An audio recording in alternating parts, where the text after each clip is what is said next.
Êxodo capítulo 4, versículo 1 ao capítulo 5, versículo 21. Moisés respondeu: E se não acreditarem em mim ou não quiserem me ouvir? E se disserem: O Senhor nunca lhe apareceu? Então o Senhor lhe perguntou: O que você tem na mão? Uma vara, respondeu Moisés. Jogue-a no chão, disse o Senhor. Moisés jogou a vara no chão e ela se transformou numa serpente.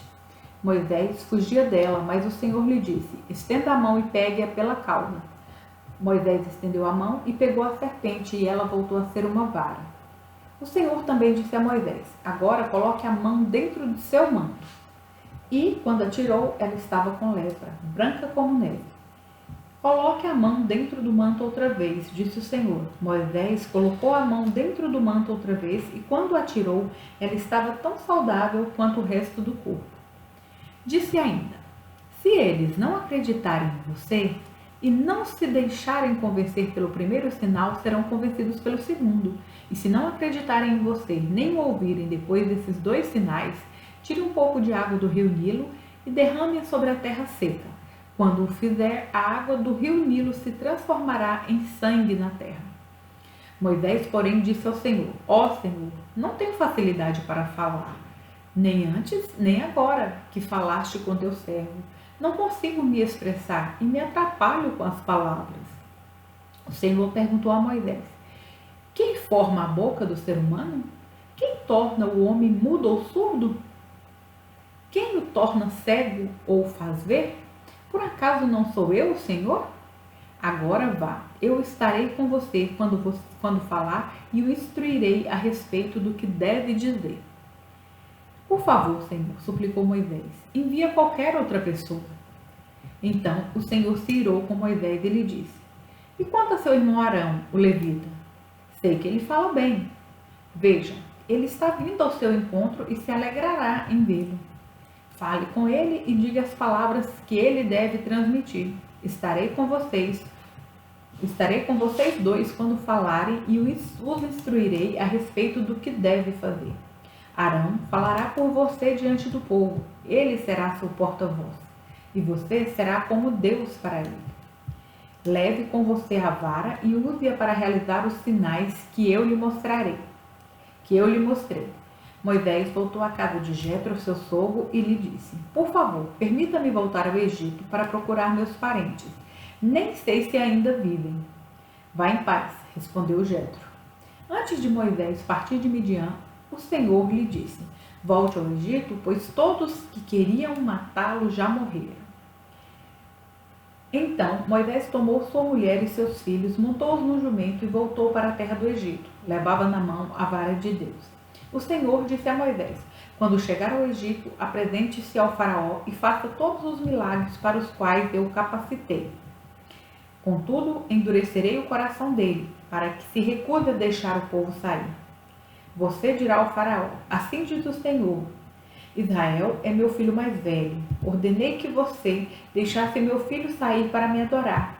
Mas, uma vez que você se recusou, matarei seu filho mais velho. No caminho para o Egito, no lugar onde Moisés e sua família haviam parado a fim de passar a noite, o Senhor o confrontou e estava prestes a matá-lo. Mas Débora pegou uma faca de pedra e circuncidou seu filho com o prepúcio. Tocou os pés de Moisés e lhe disse: Agora você é para mim um marido de sangue. Quando disse um marido de sangue, estava se referindo à circuncisão. Depois disso, o Senhor deixou Moisés. O Senhor tinha dito a Arão: Vá ao deserto ao encontro de Moisés. Arão foi, encontrou Moisés no monte de Deus e o saudou com um beijo. Moisés contou a Arão tudo o que o Senhor havia ordenado que ele dissesse e falou também sobre os sinais que deveria realizar. Então, Moisés e Arão voltaram ao Egito e convocaram uma reunião com todos os líderes de Israel. Arão lhes comunicou tudo o que o Senhor tinha dito a Moisés, que realizou os sinais diante deles. O povo de Israel se convenceu de que o Senhor tinha enviado Moisés e Arão. Quando ouviram que o Senhor se preocupava com eles e tinha visto seu sofrimento, prostraram-se e o adoraram. Depois disso, Moisés e Arão foram ver o faraó e declararam: Assim diz o Senhor, o Deus de Israel: Deixe o meu povo sair para celebrar uma festa em minha honra no deserto. Quem é o Senhor? Retrucou Faraó. Por que devo dar ouvidos a ele e deixar Israel sair? Não conheço o Senhor, e não deixarei Israel sair. Então Arão e Moisés disseram: O Deus dos Hebreus se encontrou conosco, portanto, deixe-nos fazer uma viagem de 3 dias ao deserto para oferecermos sacrifícios ao Senhor nosso Deus. Do contrário, ele nos castigará com alguma praga ou pela espada. O rei do Egito respondeu: Moisés e Arão, por que distraem o povo de suas tarefas? Voltem ao trabalho. Olhem, há muito do seu povo nesta terra e vocês os estão impedindo de trabalhar. Naquele mesmo dia, o faraó deu a seguinte ordem aos capatazes egípcios e aos superiores israelitas: não forneçam mais palha para o povo fazer tijolos. De agora em diante, eles mesmos devem juntá-la. No entanto, continuem a exigir que produzam a mesma quantidade de tijolos que antes. Não reduzam a cota. Eles são preguiçosos e por isso clamam: deixem-nos sair para sacrificar ao nosso Deus. Aumentem a carga de trabalho deles e cobrem o cumprimento das tarefas. Isso os ensinará a não dar ouvidos a mentiras.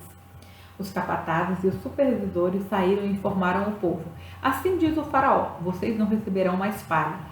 Saiam e juntem-na onde puderem encontrá-la. No entanto, continuarão a produzir a mesma quantidade de tijolos que antes. Então, o povo se espalhou por toda a terra do Egito para juntar a palha que sobrava das colheitas. Enquanto isso, os capatazes egípcios continuavam a pressioná-los. Completem sua cota diária de tijolos, como faziam quando nós lhe fornecíamos palha. E açoitavam os supervisores israelitas que haviam sido encarregados das equipes de trabalhadores. Por que não nos completaram as cotas nem ontem, nem hoje? Perguntavam. Então os supervisores israelitas foram suplicar ao faraó: por favor, não trate seus servos desse modo. Não recebemos palha, mas os capatazes continuam a exigir: façam tijolos. Somos açoitados constantemente, mas a culpa é do seu próprio povo. O faraó, porém, gritou: vocês são preguiçosos. Por isso andam dizendo: deixe-nos sair para oferecer sacrifícios ao Senhor. Voltem agora mesmo ao trabalho. Não receberão palha, mas terão de produzir a mesma cota de tijolos.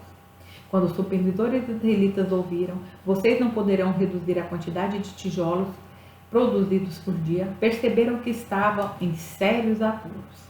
Ao sair do palácio do faraó, encontraram Moisés e Arão, que os esperavam do lado de fora. Eles disseram aos 2 irmãos: o Senhor os julgue e os castigue por terem feito o faraó e seus oficiais nos odiarem. Vocês colocaram uma espada na mão deles e lhes deram uma desculpa para nos matar.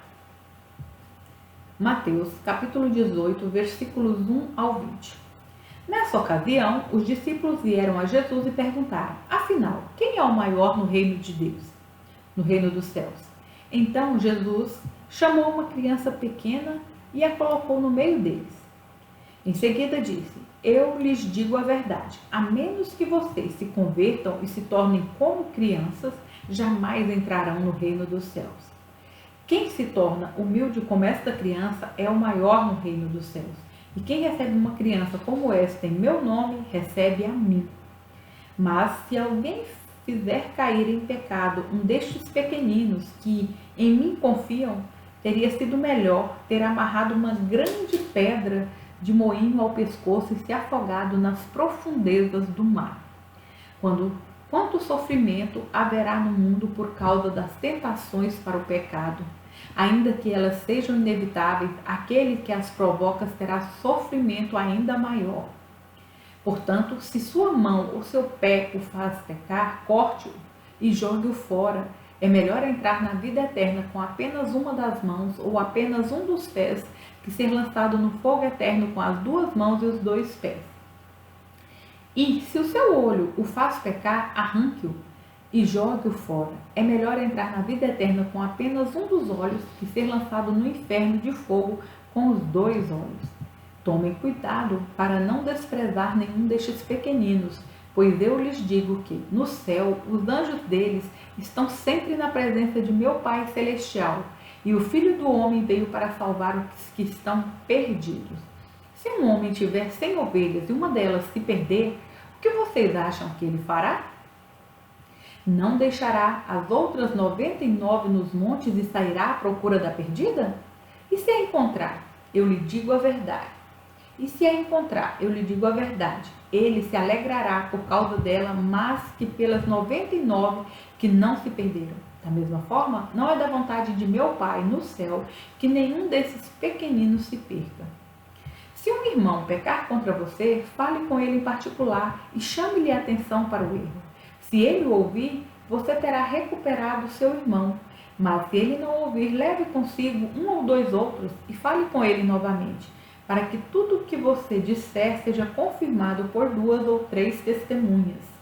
Se ainda assim ele se recusar a ouvir, apresente o caso à igreja. Então, se ele não aceitar nem mesmo a decisão da igreja, trate-o como gentil ou como cobrador de impostos. Eu lhes digo a verdade, o que vocês ligarem na terra será ligado no céu. Terá sido ligado no céu. E o que desligarem na terra terá sido desligado no céu. Também lhes digo que, se 2 de vocês concordarem aqui na terra a respeito de qualquer coisa que pedirem, meu Pai no céu os atenderá. Pois, onde 2 ou 3 se reunirem em meu nome, eu estou no meio deles. Salmos, capítulo 22, versículos 19 ao 31. Ó Senhor, não permaneças distante. És minha força, vem depressa me ajudar. Livra-me da espada e não permitas que esses cães me tirem a vida.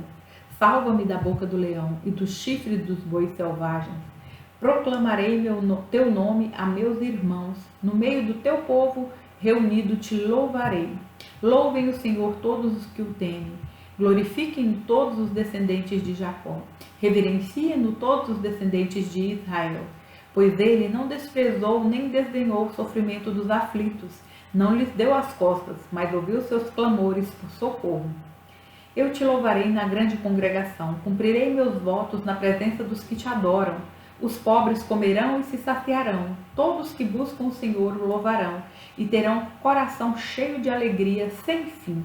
Toda a terra reconhecerá o Senhor e voltará para ele. Diante dele se prostrarão todas as famílias das nações, pois o Senhor reina e governa sobre todos os povos. Que os ricos da terra celebrem e adorem, todos os mortais se prostrem diante dele, todos cuja vida terminará como pó. Nossos filhos também o servirão, as gerações futuras ouvirão sobre o Senhor, proclamarão sua justiça aos que ainda não nasceram e falarão a respeito de tudo que ele fez. Provérbios, capítulo 5, versículos 15 ao 21. Beba a água da sua própria cisterna. Compartilhe seu amor somente com sua esposa. Por que derramar pelas ruas a água de suas fontes? Ao ter sexo com qualquer mulher? Reserve essa água apenas para vocês, não a reparta com estranhos. Seja abençoada a tua fonte, alegre-se com a mulher da sua juventude. Ela é gazela amorosa, corça graciosa, que os seios de sua esposa o satisfaçam sempre, e você seja cativado por todo o amor, por seu amor todo o tempo. Por que, meu filho, se deixar cativar pela mulher imoral ou acariciar os seios da promíscua? Pois o Senhor vê com clareza o que o homem faz e examina todos os seus caminhos.